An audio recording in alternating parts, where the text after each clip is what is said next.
Have you considered starting to learn Japanese? Whether your dream is to live or work in Japan, or you simply want to understand manga or anime, how you begin is so important because this is going to form the foundation of your entire learning and Japanese knowledge. Having this solid foundation is what's going to be the difference between whether you make it to fluency or give up halfway. As someone who was, in fact, a beginner not too long ago, just over a year ago, and is now hovering at around JLPT N2 level, I've been there, done that, gone through all of those early hurdles as a beginner. So here's a roadmap of exactly what I would do if I had to start all over and how you can get started with the sponsor of today, MochiKanji. So let's get right into it. The first thing I would do before I even start studying is to sit down and think exactly what it is you want to get out of learning Japanese. Why Japanese? Why not any other language, but Japanese specifically? You can write this down if you want, but being crystal clear about your why, your reasons for learning, is what's going to carry you through when your learning journey gets tough. And believe me, it will be at times because Japanese is no easy language. Another thing to consider before you start is to manage your expectations. You're not going to become fluent in Japanese or any other language overnight, and I think this is why so many people give up early on, because they're chasing that instant gratification, thinking that they'll magically wake up one day fluent in Japanese. You need to be realistic with yourself and give yourself time to learn and enjoy the process, because you're going to be here for a while. Nobody starts off being good at Japanese. We've all been bad at it. We've all been noobs at one stage. We all make mistakes, so you have to be prepared to give yourself the time and space you need, as well as the kindness that you need to learn and grow. From day one, the first thing you want to do is learn hiragana. This is one of the 3 Japanese alphabets that is used to read and write in Japanese. Hiragana represents all the phonetics of the Japanese language and are helpful for figuring out how kanji are pronounced. I would recommend learning via a book, app, or a guide with simple phonetic exercises that you can practice the characters with. With consistent studying, at least 30 minutes a day, the more the better. This should only take you around 2 to 3 weeks maximum. Then you want to move on to katakana, and it's basically the same process. Katakana, just like hiragana, is one of the 3 Japanese alphabets, which is used to represent loan words that are adopted from foreign languages. All in all, it should take a maximum of a bit over a month for you to learn all of the basic kana, assuming that you're consistent with it. Then, once you know all the basic hiragana and katakana, I believe this is the best time to start learning grammar and vocabulary with kanji instead of full hiragana. Now you might be wondering, why kanji? Wouldn't it be easier to start with full hiragana first and then move on to kanji? And the reason for this is, the sooner you start to introduce yourself to kanji, the sooner you can get used to reading and writing it. Even if you're having to rely on furigana at first, that is the small hiragana at the top of a kanji that tells you how it's pronounced, you'll find that as you start to see the kanji over and over again, you'll start to remember how it's pronounced without needing to look at the furigana anymore. Simply put, kanji is very difficult and takes a long time to master. Think of kanji as like spelling on steroids, because kanji are based on images and ideas rather than pronunciation. The Joyo kanji list has 2,136 kanji, which are the most commonly used kanji in everyday life. So the sooner you start to chip away at this number, the better off you'll be in the long run. Now, I truly believe spaced repetition to be one of the best ways to learn Japanese. This means reviewing material at set intervals, which gradually get longer as you start to get better at recalling this material, which helps you retain this information in your long-term memory.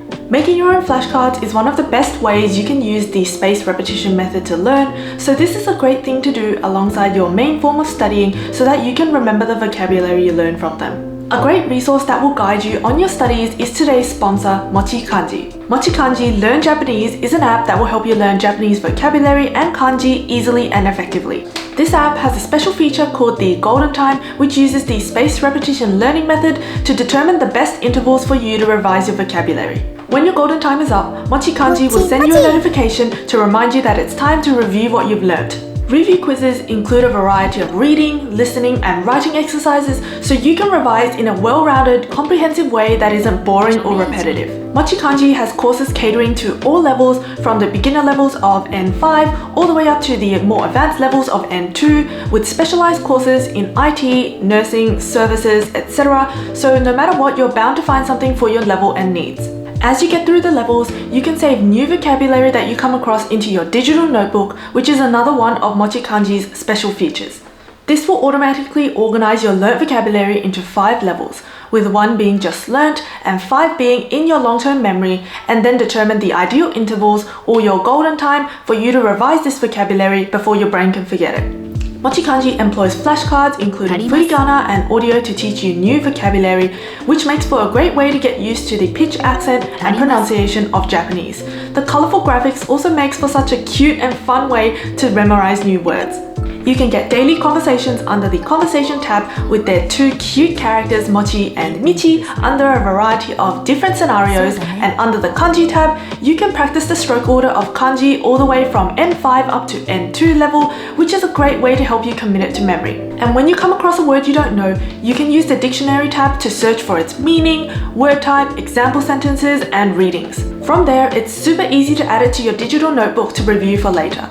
This app makes studying Japanese so easy to start because everything you need in the beginning is all here in one place. Additionally, join the Mochi Facebook group for exclusive rewards and fun events, and set study goals for yourself in the Mochi Garden feature. You can nurture your plants and watch them grow as you stay consistent with your studies and work towards your goals. Download MochiKanji now via the App Store or the Google Play Store, or if you're on PC, I will link the website down below in the description for you. Make sure you get plenty of practice and focus on acquiring as much knowledge as possible. Don't skim over the basics, because the grammar you learn in the beginning is very important and will form the foundation of more advanced Japanese as you progress. I also recommend writing your answers by hand as much as possible, such as when you're doing grammar exercises or creating your own example sentences.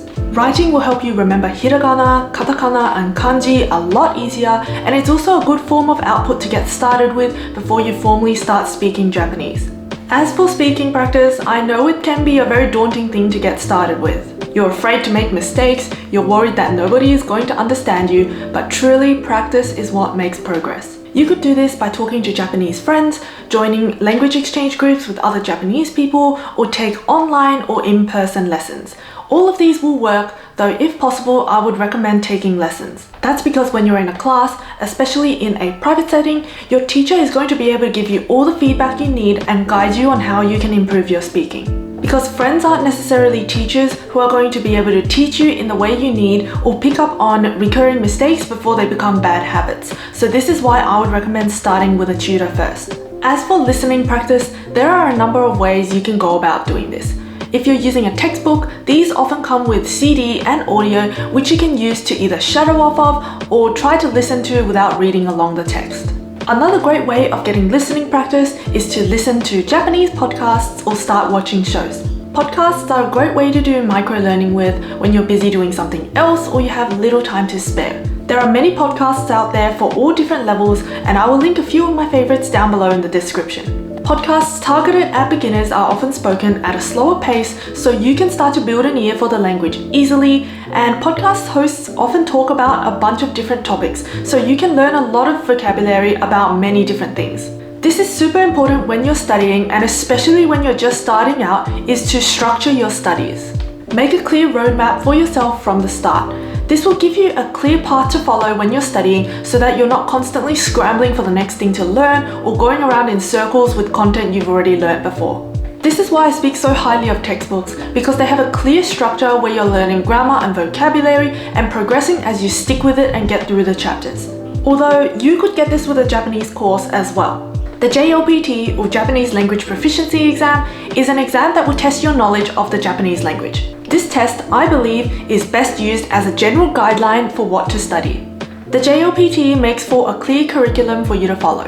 As a beginner, you're going to get through the basics, which includes N5 grammar, vocabulary and material, before you progress onto N4 and so on. You'll be decently conversational at around N3 level, and by the time you reach the more advanced levels of N2 or N1, you have built up a decent level of fluency in the language, provided you've been developing all of your language skills. You can take the JLPT as a way to benchmark your progress and check your knowledge as you make your way through the levels. So that's everything I've got for you in my beginner's guide. With everything I've mentioned here, you'll be well on your way to getting started learning Japanese. Let me know if you have any questions or what your thoughts are on this video. Be sure to write me a comment. Don't forget to leave a like and subscribe if you enjoy seeing content like this.